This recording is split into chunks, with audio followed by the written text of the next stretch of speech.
Salut les riders, j'espère que vous allez bien. Aujourd'hui c'est Bike Test et on a testé le nouveau Scott Spark Carbon.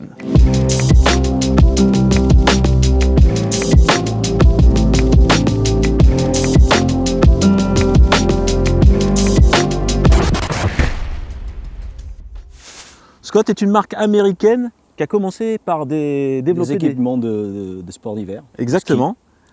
Donc là, on est en présence du Spark. Quand on parle Spark, on pense XC. Ouais, d'ailleurs, c'est la remarque qu'on s'est fait quand Scott nous a proposé de tester ce vélo. Et pourtant, il est bien rangé dans la catégorie trail. Il affiche 120 mm de débattement à l'arrière, 130 mm à l'avant, en roue 29 pouces. Et on a ici le 940 en cadre carbone et en base arrière en aluminium. Tout ça avec une petite géométrie bien sympa et bien typée trail qu'on va voir tout de suite. Donc le modèle testé, c'est un taille M avec un empattement de 1174, un reach de 440, des bases arrière de 437,5, intéressant, et un angle de fourche de 65,8. Et ça, c'est le plus intéressant. Ça, c'est le plus intéressant. Donc c'est assez ouvert pour un trail au Gene XC. Par contre, on voit qu'on a un vélo qui reste quand même assez compact dans son ensemble et qui devrait être plutôt joueur. Le Scott Spark a une spécificité bien particulière, c'est que l'amortisseur est caché et intégré à l'intérieur du cadre. Donc ça, c'est plutôt sympathique. On a une gamme Spark qui commence à 2899 €, qui est déclinée en 16 modèles différents, dont 3 femmes. On a donc un entrée de gamme aluminium qui est à 2899 € et la gamme va jusqu'à 13 499 €. Nous, on a testé le 940 qui sort à un tarif de 3 799 € et on va voir maintenant comment il est équipé. En suspension, on va trouver un ensemble RockShox avec une Pike RL3 en 130 mm, un amortisseur Deluxe RL3 en 120 mm, le tout avec une commande au guidon Twin Lock qui bloque l'ensemble des suspensions en 3 positions. En transmission, on retrouve un mix SRAM Eagle en 12 vitesses avec un shifter SRAM SX, un dérailleur arrière SRAM NX et un pédalier SRAM X1. Pour les trains roulants, on retrouve des roues Syncros qui est la marque de chez Scott avec des X30 SE en 30 mm de largeur interne, chaussées de pneus Schwalbe Wicked Wheel Super Grand en 2,4 de largeur. Pour stopper la bête, on retrouve des freins Shimano MT501, 2 pistons avec disque en 180 à l'avant, 180 à l'arrière. Et on termine avec les périphériques avec un poste de pilotage Syncros avec un cintre en 760 de large, des grippes Syncros et une tige de selle télescopique Syncros Duncan en 125 mm de débattement, chaussée d'une selle Syncros Tofino. Ce Scott Spark est quand même très particulier, très original avec son amortisseur qui est camouflé dans le cadre. Ça lui confère des lignes bien épurées, avec, franchement c'est très propre.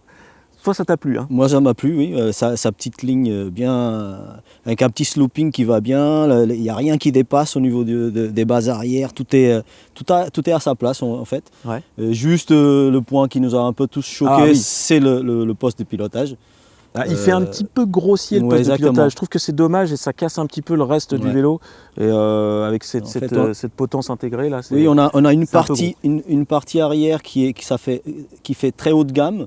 Et on a le poste de pilotage qui fait un peu bas de gamme, entre guillemets.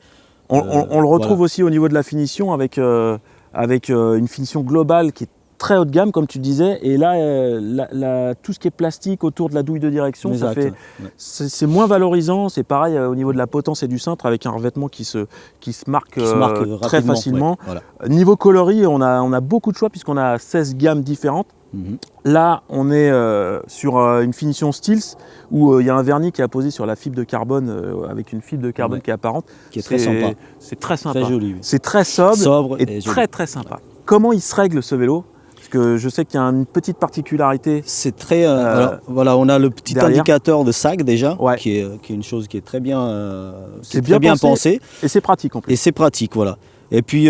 Après, pour les réglages, c'est quand même assez... dans un premier temps, quand on regarde, on se dit, punaise, pour aller régler l'amortisseur, ça va être la galère. Ouais. Et finalement, non, parce qu'on a un sabot en dessous qu'on enlève et puis il ne faut pas avoir des gros doigts, mais ça se règle assez facilement quand même. C'est assez pratique quand même, le sabot se manipule bien et en plus il protège des coups, donc ça c'est plutôt pas mal. On a également une protection de base qui est assez généreuse et assez bien faite. Donc dans l'ensemble c'est un vélo qui est assez bien protégé.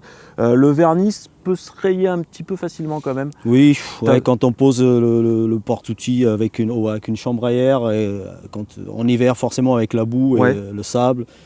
Ça raye un petit peu, mais bon, c'est rien de D'ailleurs, tu parlais de chambre à air, il y a différents plots pour fixer porte-bidon. Il y a un plot qui est apposé contre le tube de sel et un qui est sur le down tube. Donc on peut choisir on peut mettre un porte-bidon et un porte-outil sans problème. Bon, Gonz, on met un peu d'action dans ce bike test. Déjà, comment tu t'es senti les premiers contacts avec ce Spark? Alors, premier contact, prise en main. Une fois que je me suis mis dessus, je me suis dit, ça va pas être terrible parce qu'il a quand même une position typée cross-country. Je dis, il est un peu bas, je l'ai trouvé un peu bas de l'avant. Et puis on est parti, roulé, et puis finalement au bout de 10-15 minutes, tu oublies vite cette position. C'est une question d'adaptation. C'est une question d'adaptation. Moi j'ai une petite question qui me vient à l'esprit quand tu vois le poste de pilotage avec le Twin Lock, donc qui te permet de bloquer les suspensions, donc en ferme et complètement bloqué. Oui. Est-ce que tu t'y perds pas parce que tu as 3 gâchettes sous le pouce gauche avec la tige de sel télescopique et les 2 manettes du Twin Lock? Au début, oui. Au début, ça fait un peu usine à gaz, donc tu te trompes un peu entre la tige de sel et le Twin Lock parce qu'ils sont, ça peut être embêtant. Mais c'est pareil, c'est comme la position, tu t'y habitues. Et puis finalement, c'est quand même un point qui est bien réussi. Ouais, c'est efficace. Donc, pas forcément visuellement parce que ça fait un peu trop gros, mais efficace. Ouais. Très efficace. Ouais. Comment il grimpe ce petit, même si moi je le sais déjà, je vais te poser la question. Comment il grimpe ce petit Spark? Moi je dirais bien. Je dirais pas jusqu'au très bien, mais bien. Ouais. C'est un bon petit trail, il grimpe. Alors une fois qu'on bloque les suspensions, ça c'est un gros point fort d'ailleurs, parce qu'une fois qu'on bloque les suspensions, pas complètement en position intermédiaire, ça te permet de monter sans problème. Dis-moi, là on a une version qui est plutôt entrée de gamme pour un carbone, puisque on est sur la version pas la plus basse, milieu de gamme. Milieu de gamme. Est-ce que tu vois avec des roues plus haut de gamme le potentiel que tu as sur ce vélo? Alors je pense qu'avec des roues en carbone, ça serait un comportement complètement différent parce que tu le sens quand même s'il reste rigide de l'arrière avec les bases en alu, il manque un peu de rigidité au niveau des roues. D'accord. Ça serait un plus qu'on retrouve dans les hauts de gamme. Et je pense que c'est... On retrouve l'ADN XC quand même en rendement pur? Oui. C'est bien efficace? Bien efficace, et puis comme je te disais tout à l'heure, avec le Twin Lock, on retrouve un pur cross-country si on bloque les suspensions. Ça roule. Dans le D+ technique, est-ce que la cinématique travaille bien? Est-ce que tu as du bon grip? Est-ce que il est facile à placer? J'étais très surpris là-dessus. Ouais, il grimpe super bien, et il est maniable, il ne cavre pas. Même dans les radions, il n'a pas tendance à cabrer. Et puis le grip, écoute, très bien. Très bien. Je crois que tu as été bluffé par les grips des Wicked Wheel. Des Wicked Wheel.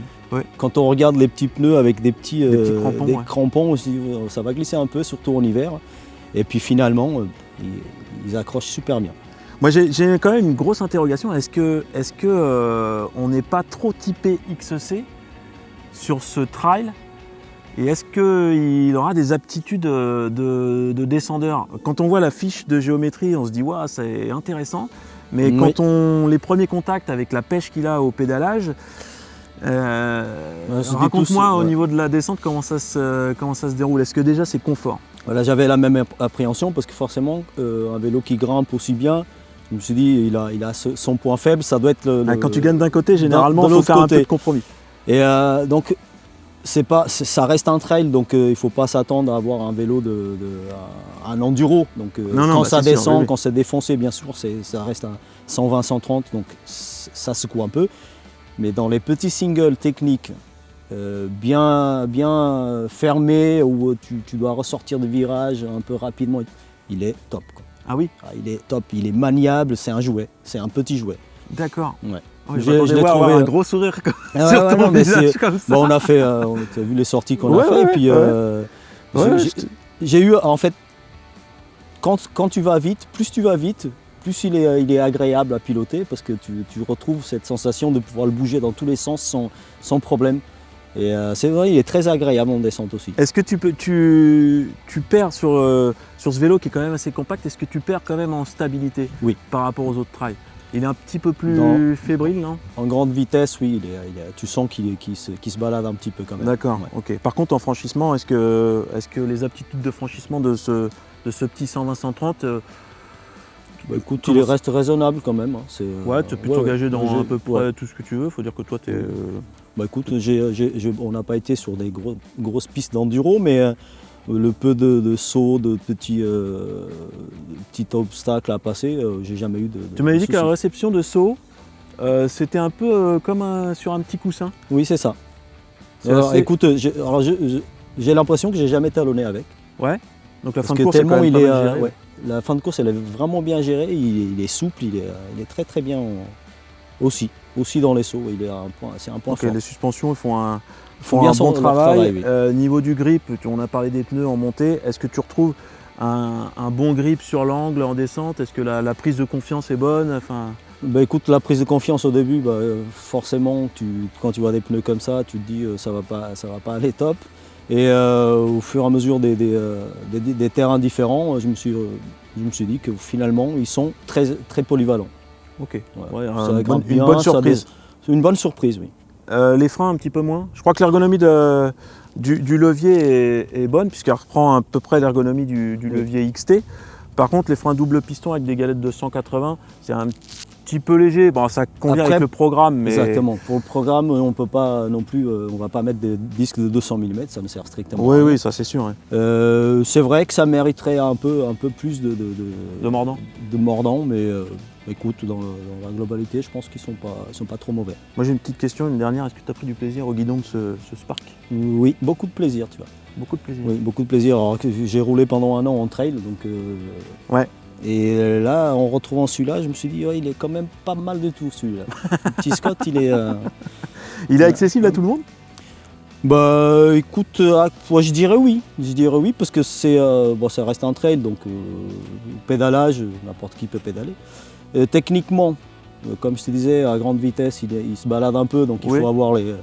Il faut pouvoir le maintenir. Pouvoir le maintenir. Bagage technique. Je pense qu'il est facile à prendre en main. Et puis, si tu avais quelque chose à changer dessus? Sans hésiter, poste de pilotage.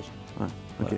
Voilà. Gonz, je te laisse nous faire une petite synthèse sur le test de ce Scott Spark 940. Alors le Scott Spark, je trouve que c'est une belle réussite de chez Scott. Il n'est pas très léger, c'est pas un vélo super léger, il fait 13 kg 93. Oui. Il n'est pas très cher. Je trouve qu'il est accessible un peu à tout le monde. Il est beau, c'est un vrai vélo de trail. Et c'est un vélo qu'on peut prendre et aller sortir sans prise de tête. Et puis pas besoin d'un gros bagage technique. Donc c'est un pur vélo pour s'amuser. Voilà.